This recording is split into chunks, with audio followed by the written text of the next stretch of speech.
क्रोधी राजा और गांव के लोग बहुत समय पहले की बात है। एक राज्य में एक राजा राज करता था जो बहुत ही क्रोधी और कठोर था।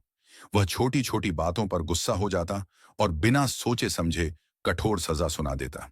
प्रजा उसके गुस्से से डरती थी और हमेशा सहमी रहती थी।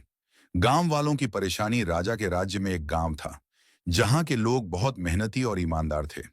वे अपनी खेती बाड़ी और पशुपालन से जीवन यापन करते थे। पर राजा की कठोरता के कारण वे हमेशा डरे रहते थे।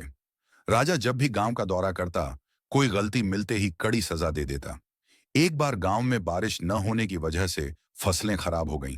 किसानों ने राजा से मदद मांगी, लेकिन राजा ने गुस्से में उनकी मांग ठुकरा दी और उल्टाकर बढ़ाने का आदेश दे दिया।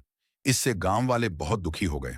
गांव वालों की योजना। गांव के बुजुर्गों ने मिलकर सोचा कि राजा को उसकी गलतियों का एहसास कैसे कराया जाए। एक बुद्धिमान वृद्ध ने सुझाव दिया कि हमें राजा को उसके गुस्से का अंजाम दिखाना होगा। अगले दिन गांव वालों ने राजा के महल के बाहर एक नाटक किया। नाटक में एक राजा था जो अपने गुस्से के कारण अपना राज्य खो बैठा। जब राजा ने यह नाटक देखा तो उसने सोचा कि यह तो उसकी ही कहानी लग रही है। उसने गांव वालों से पूछा कि उन्होंने यह नाटक क्यों किया। राजा का हृदय परिवर्तन। गांव वालों ने विनम्रता से कहा, महाराज, क्रोध से कोई भी अच्छा परिणाम नहीं मिलता।